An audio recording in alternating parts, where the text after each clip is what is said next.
E aí, o colesterol é vilão ou é mocinho? O que você pensa a respeito? Muitas são as influências a esse respeito. Existem muitos grupos dentro da própria medicina que defendem o colesterol, outros que combatem. Embora não haja consenso, um grande volume de dados tem levado realmente a incriminar o colesterol, embora, claro, que não sozinho, na origem das doenças cardiovasculares, em especial da aterosclerose, o fenômeno patológico maior responsável pelo grande volume das doenças cardiovasculares, especialmente o infarto, a angina e também acidente vascular encefálico ou acidente vascular cerebral do tipo isquêmico. Nesse vídeo nós vamos aprofundar um pouquinho sobre essa polêmica, apresentá-la e detalhar um pouquinho para vocês quanto a essas coisas e a grande repercussão existente. Eu sou Guilherme Sens, médico, terapeuta natural, e juntos nós estamos aqui para mais um vídeo da Associação Restauro Integral do nosso canal do YouTube.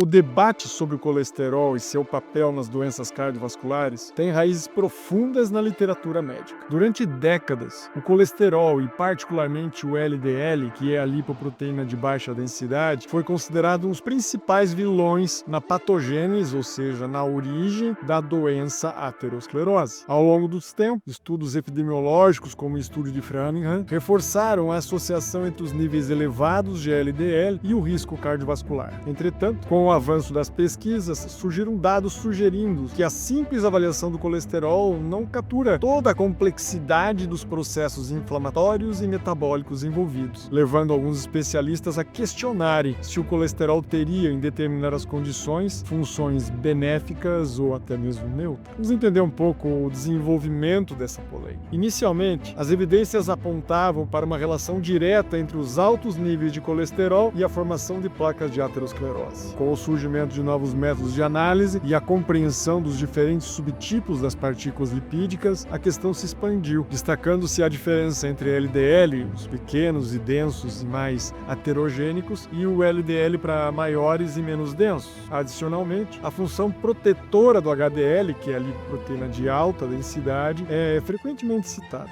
embora as intervenções para aumentar o HDL não tenham alcançado os resultados esperados na redução do risco cardiovascular, o que alimenta o debate sobre se o colesterol por si só é um marcador ideal. Vamos observar um pouco os argumentos de cada um dos lados aí dessa polêmica. Vou falar um pouquinho sobre o colesterol como um fator de risco, como um vilão. Vamos observar um pouco das evidências epidemiológicas e também das evidências clínicas. Alguns estudos de coorte e meta-análise, como o estudo de Framingham em diversas populações globais, demonstraram que a correlação robusta entre os níveis elevados de LDL e a incidência dos eventos cardiovasculares. Ensaios clínicos com estatina mostraram uma redução significativa dos eventos cardíacos em pacientes com hipercolesterolemia, ou seja, concentração elevada de colesterol no sangue, fortalecendo a crença de que reduzir o LDL previne complicações ateroscleróticas. A mecânica do LDL na penetração da parede vascular, a sua oxidação e subsequente promoção de respostas inflamatórias que conduzem à formação de placas de aterosclerose são bem documentadas em estudos experimentais e também in vitro. Bases moleculares e celulares para que isso possa ocorrer, vamos falar um pouco sobre isso. O acúmulo do LDL oxidado nas camadas embaixo do endotélio, subendoteliais, promove a inflamação crônica e estimula a migração e transformação de macrófagos em células espumosas, que são elementos centrais na formação da placa aterosclerótica. Estudos genéticos demonstram que a mutação que afetam a ejeção ou o metabolismo do LDL correlacionam-se com fenótipos de aterosclerose precoce. Vou falar um pouquinho agora de alguns argumentos que veem o colesterol como benéfico ou neutro, ou seja, um mocinho nesse debate. Algumas perspectivas bioquímicas ou ainda fisiológicas. O colesterol é essencial para a manutenção da integridade celular, da síntese hormonal, da formação da membrana plasmática. Dessa forma, a sua presença em níveis adequados é vital para as funções fisiológicas. Alguns estudos sugerem que a análise isolada dos níveis séricos de colesterol não podem refletir a verdadeira dinâmica da lipoproteína e seus subtipos.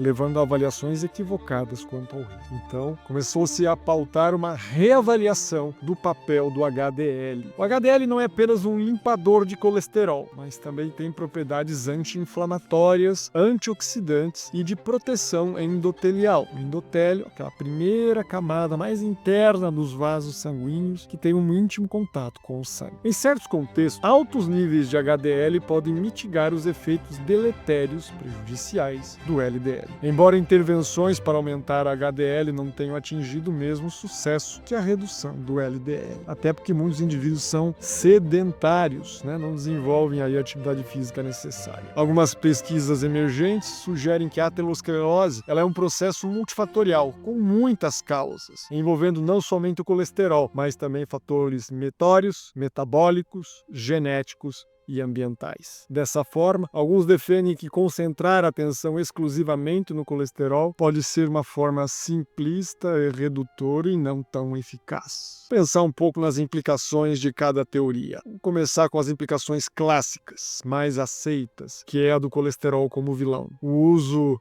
de estatina na medicina convencional ou de outros agentes hipolipemiantes na medicina natural, que fazem baixar o colesterol, tem sido uma abordagem padrão na prevenção primária e secundária dos eventos cardiovasculares. Recomendações dietéticas e estilo de vida focam na redução do consumo de gorduras saturadas e gorduras trans, para manter o nível adequado do colesterol ruim, da lipoproteína de baixa densidade, o LDL. E que tipo de impacto isso existiu nas pesquisas e diretrizes médicas? Bom, muitas diretrizes internacionais continuam enfatizando a redução do LDL como um dos pilares da prevenção cardiovascular. Ensaios clínicos recentes continuam a explorar novas drogas, novos medicamentos, como por exemplo o inibidor do PCSK9, que confirma a importância do controle lipídico. E existem sim implicações que já estão sendo revisadas, especialmente por entender o colesterol muitas vezes como neutro nesse contexto atual. Alguns colocam a abordagem integrada e mais personalizada, o que é interessante, porém não necessariamente aí desconsiderando o papel que já conhecido do LDL oxidado junto com o processo inflamatório ser não exclusivamente, mas um dos fatores causadores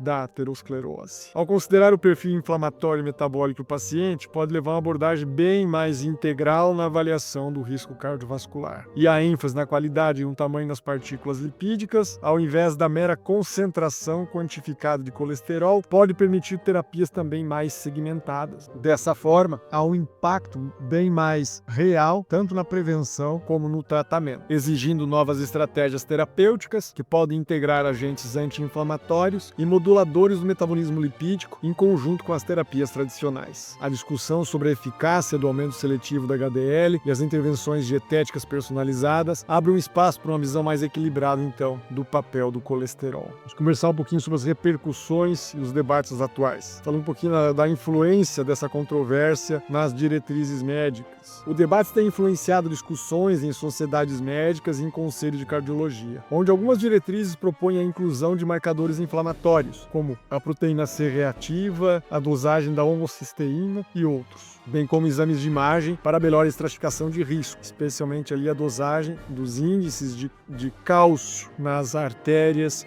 ou ainda exames para observar obstruções e também avanço da placa aterosclerótica nas artérias coronárias, desde o clássico cateterismo a estudos hemodinâmicos, bem como também cintilografias miocárdicas, até os tradicionais exames elétricos, como o teste de esforço, o Holter 24 horas ou ainda o eletrocardiograma de repouso e muitas vezes as cintilografias tanto de estresse quanto de repouso. A personalização do tratamento, considerando fatores genéticos e metabólicos, tem se tornado aí um tópico de interesse nas conferências científicas. Há também um impacto na pesquisa, no qual as investigações focam na identificação de subgrupos de pacientes que podem não se beneficiar de intervenções intensivas na redução do LDL. Estudos sobre a função e a qualidade do HDL, bem como a interação com outros biomarcadores, estão ampliando a compreensão sobre os mecanismos subjacentes à aterosclerose. E temos visto aí algumas tendências, que estão emergindo desses de debate muito atual. O uso das técnicas de imagem avançadas para avaliação da composição das placas ateroscleróticas, como tomografias computadorizadas com